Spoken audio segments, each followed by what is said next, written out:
この前車に、FireTV スティックを取り付けまして、その FireTV スティックが車の中でセルモーターを回した時に電圧効果が発生して勝手に FireTV が再起動する敷位置まで電圧が下がるみたいなんで、それを解消するためにバッテリー直結で電源を持ってきたんですが、それでもたまにって言いますか何回かに1回かは勝手に FireTV スティックが再起動するっていう状態になってましたんで、その FireTV スティックとバッテリーの間にスーパーキャパシターを買ってみましたので、これを挿入してみたいと思います。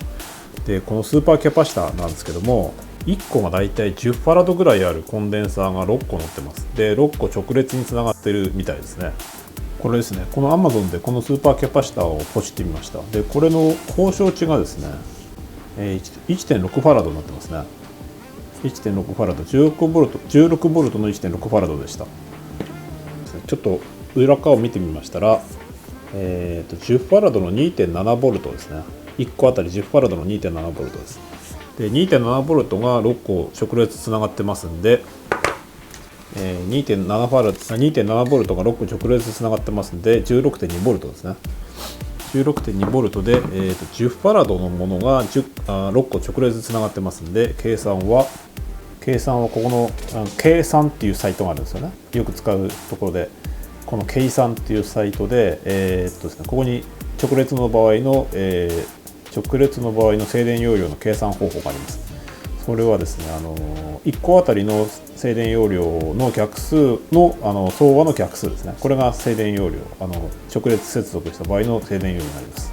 計算するとこれですね、1割る1割る10かける6閉じが 1.67 なんで、だいたい 1.6 ファラドぐらいですね。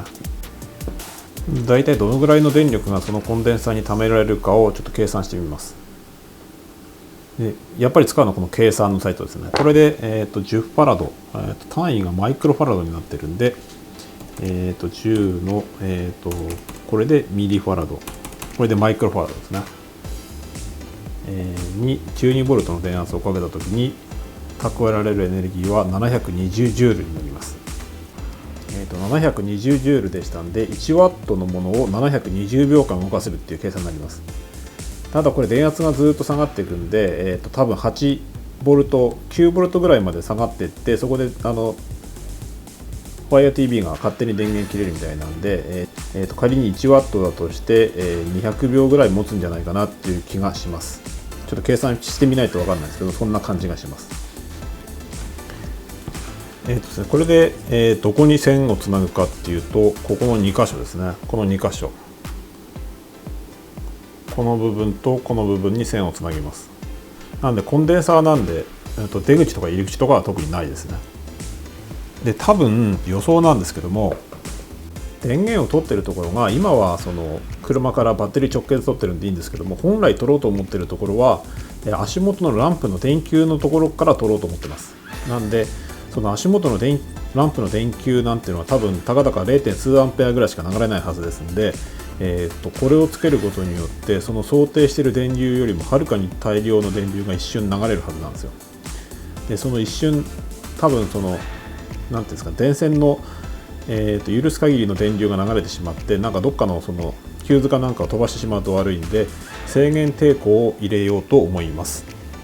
で試しに制限抵抗なしでどんだけ電流が流れるか実験してみます。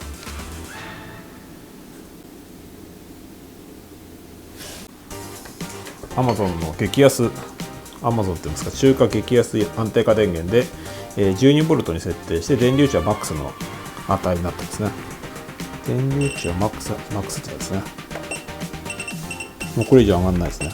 100ワットなんですね。これ120ワット120ワットまで出せる状態になってます。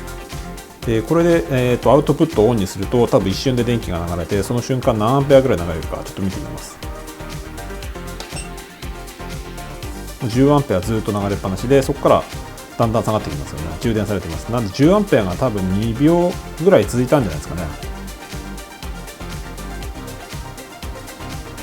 で多分この安定化電源が出せる電流が10アンペアなんで10アンペアで止まってますけども、車につないだら多分もっともっと一定ヒューズが切れるんじゃないかっていう心配がありますので、制限抵抗つけます。とりあえずこれを放電させてみます。あ、ちょっと抵抗で何オームぐらいなんですかね。ちょっとじゃあ120オームで放電させてみます。今何ボルトあるんですか？今でもこれでも8ボルト9ボルトぐらいしかないんですね、もうすでに。あ、どんどん減っていくんですね、自動的に。ちょっとこれで抵抗つけてみます。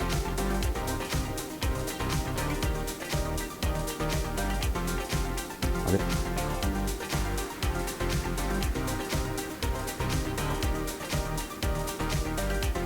でもこれ何もしなくてもどんどん減っていくんですね。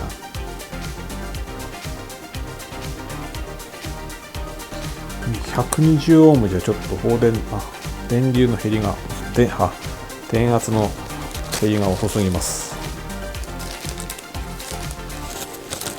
5オームの抵抗で放電させてみます。ボルトぐらいありますね。これをおっと減ってきましたね。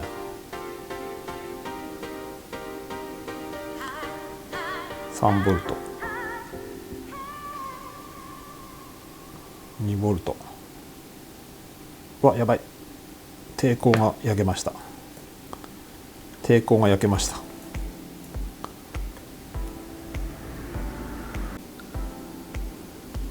ほぼ放電しきったと思います。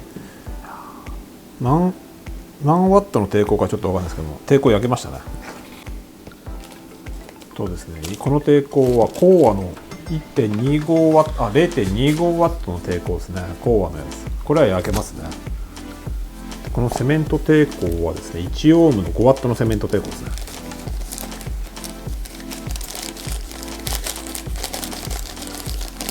これ多分10アンペアぐらいまで収められるんですか。ただ10アンペアだとちょっとでかいんですよね。5ワット1オームのセメント抵抗です。これ2個つければ10ワット2オームのセメント抵抗になりますよね。なんで2個直列でくっつけてやってみます。2オームなんで、6アンペア流れますね。6アンペア流れると回路的にどうかなって気はしますよね。本当は豆電球1個しかついてないんで6アンペア流すっていうのもどうかと思うんですけども、ちょっとこれで試してみます。そんでそこに、ダイオードを1個つけます。ダイオードはですね、どれをつけようか。RS コンポーネンツでもう古いやつ型番出てこなくなってますね。ですね、ちょっと今いろいろググってみたんですけども、このダイオードセットの中に入っているダイオードで一番強いのがこの1アンペアのダイオードですね。順方向電流1アンペア 400V 耐圧 400V の1アンペアのダイオードが一番デカっぽいです。なのでこのダイオードを2個並列にして使いたいと思います。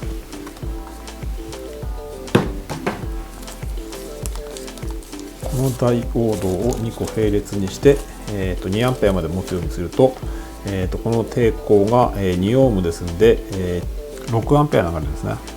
12ボルトで6アンペア流れる計算になります。でこれ一瞬なんでギリ耐えるんじゃないかなっていう気がしてるんですけど、ちょっと分かんないですね。ちょっと試してみます。ダメだったら6個並列にしないとダメなんですよ。ちょっとダサいですよね。だったら6アンペアのダイオード買った方がいいですよね。あとですね、ちなみに、自分がいつも頼むところは、1番が今まで2、3年前までは RS コンポーネンツで2番がデジキーとかだったんですけども、最近 RS コンポーネンツがですね、あんまりその電子部品の取り扱いが少なくなったっていうか、なんか種類が他に比べたら少なく感じるようになって、で今一番最初に検索するのが、チップワンストップですね。チップワンストップ行って、それでもなかったらマウサーですね。マウサーには大体あります。これマウサー、これチップワンストップで、ですね、マウサーの方がですね、どっちかっていうとですね、新しい半導体が多いんですよ。例えば、発売されたばっかりの、オペアンプとか、そういうのがあるのがマウサーですね。例えばですね、TI で出したばっかりのなんかサンプル出荷してるようなやつもマウサーで手に入ったりするんですよね。オペアンプとか、あとフレックスゲート、磁界のセンサー、フレックスゲートセンサーとかもなんかマウサーだと手に入りやすいですね。チップワンストップだとたまになかったりする時が多いです。自分の経験なんですけども、なんかマウサーの方が半導体、LSI 的なものに強いようなイメージがあります。でデジキーは頼むときは結構最後の方ですね。なんかほとんどメーカーの例えば何ですかね、デジキー頼むときはですね、なんかあんまり電子部品とかそういうの頼んだときないですね。なんかモレックスとかアンプとかの圧着工具とか頼むときはありますけども、それ以外はあんまりないですね。でも検索しやすいのはデジキーとチップ&ストップだと思いますね。この検索の絞り込みが使いやすいですよね。マウさんはどうなんですか？ちょっとそこら辺あんまり気にした時ないですけども、チップ1は意外と横浜から来るんですけども、 RS はイギリスから来て、デジキーはアメリカから来ますよね。なんで最初にチップ1ストップを選ぶんだと思いますね。横浜にある在庫の数がパッと見れるんで簡単ですよね。RS コンポーネントはですね、いざ買い物かごに入れて注文する直前までいかないと在庫が分かんないっていうのはちょっと面倒くさかったですね。これ見ると分かると思うんですけど、ここに横浜って書いてありますか。出荷元、最終出荷元なんで横浜って書いてるんですけども、今どこにあるのかちょっと分かんないですね。最終出荷が横浜になってますね。で出荷日が11日、明日出荷になってますね。なんで多分横浜にあるんだと思うんですよ。ちょっと後でいいの見繕っておきます。とりあえず今回は2アンペア、1アンペアを2個並列にしてみます。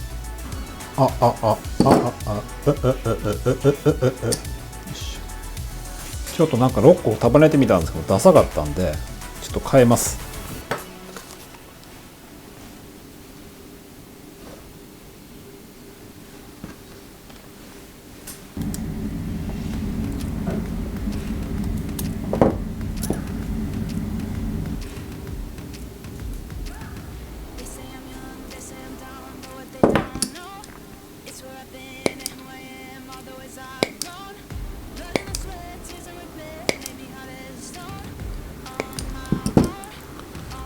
こんな感じで配線を足を曲げまして、全部1個につなぎたいと思います。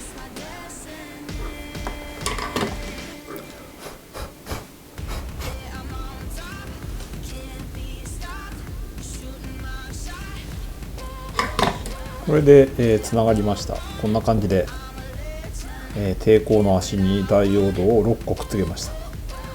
で電流的にはこっちがプラスですね。こっちがプラスでこっちがマイナス側です。これをカプトンテープ、元いポリイミドテープでくっつけていきます。でこのスーパーキャパシタのプラス側をこの足の端子にくっつけます。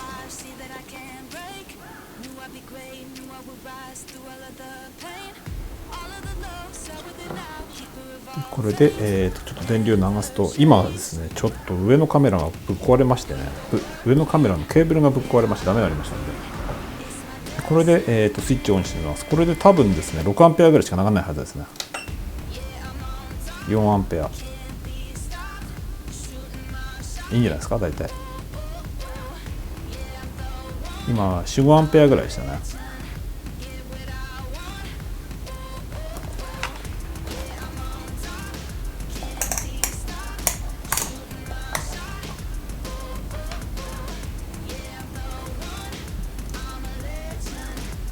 これで、スーパーキャパシタ側の電圧は 11.13V、 11.13V、 電圧効果分が 0.8V ぐらいあるっぽいですね。0.8V ぐらい電圧効果してるっぽいです。大丈夫そうですね。で熱も特にですね発熱してる感じはしないですね。ちょうどいい感じじゃないですか。ぬるい感じですね。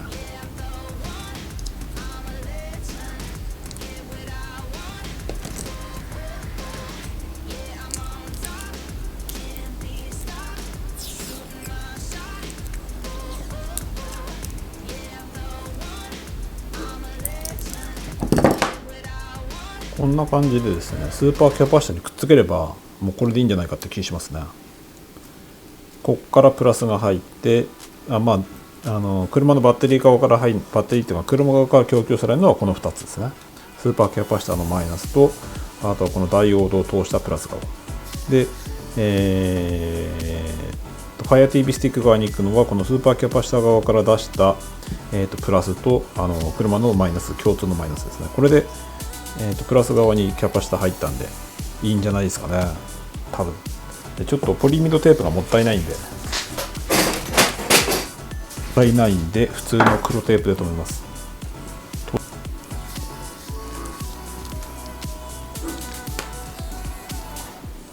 間違えました。こっちがあれですね、バッテリー側のプラスですね。でこっち側がなんだっけ、Fire TV 側のプラスですね。なんで間違えましたね。これの状態で、電源入れます。これで、今3ボルトぐらいですね。これで電源入れます。18ボルト、9ボルト。これで充電ほぼほぼ終わりましたね。10ボルトぐらいになりました。で電源切ると少しずつ放電するんですね。これ自分で。もう一回入れてみます。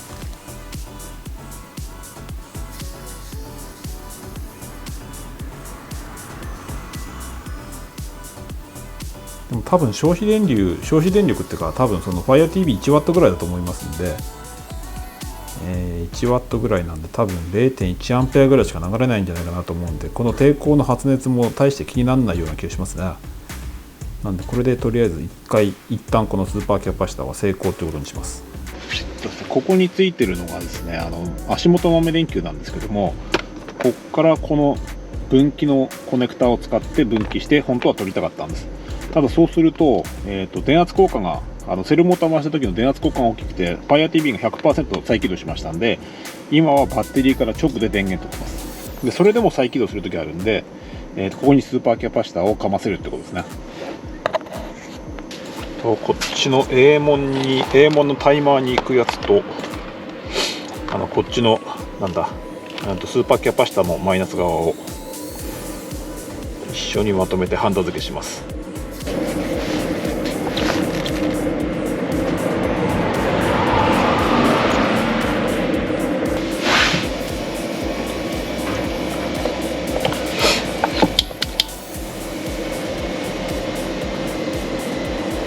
でこれがスーパーキャパシタの、マイナスと A 門のタイマーのマイナスがくっつきましたので、これを車体側のアースにくっつけます。このマイナスをつなぐと、多分充電がすぐ始まると思います。これでヒューズ切れなかったら成功ですね。車側の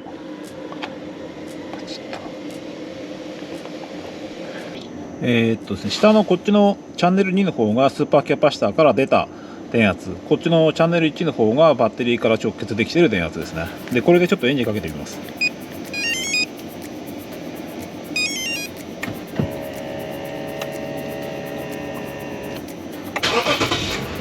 この黄色の部分電圧硬化してますよね。で青の方は全然電圧硬化してないんで、多分これで Fire TV は落ちることないんじゃないかなっていうふうに思います。こんな感じで、取り付けました。これがどれだ、これが今回取り付けたスーパーキャパシタですね。でこれが A 門のタイマーで、これがUSB の、電源です。でこれが Fire TV と、HDMI to AV のDAC ですね。デジタルからアナログに変換するためのコンバーターですね。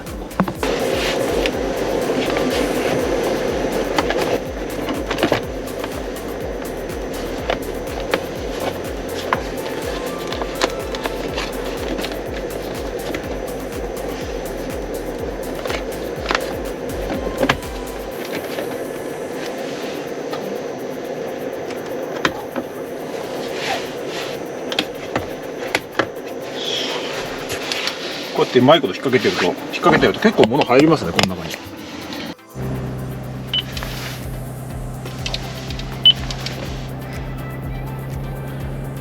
でちょっと今エンジンかけましたんで、Amazon のなんだこれ、Fire TV が今起動してるところですね。Fire TV の一番最初のやつなんで起動めっちゃ遅いですね。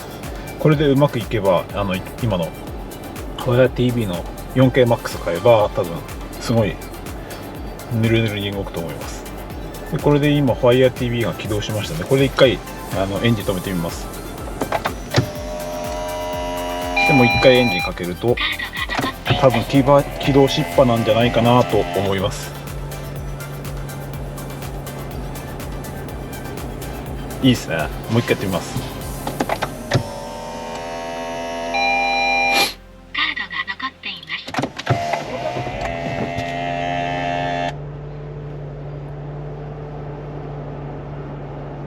ああ、いいですね。これでA 門のタイマーで15分だったかな、15分くらいエンジン止めてると自動的に終了するようにしましたので、かなり使い勝手が良くなるんじゃないかなっていう気がしますね。で、これで FireTV 作戦終了です。やっと終わりました。今回は多分間違いないような気がします。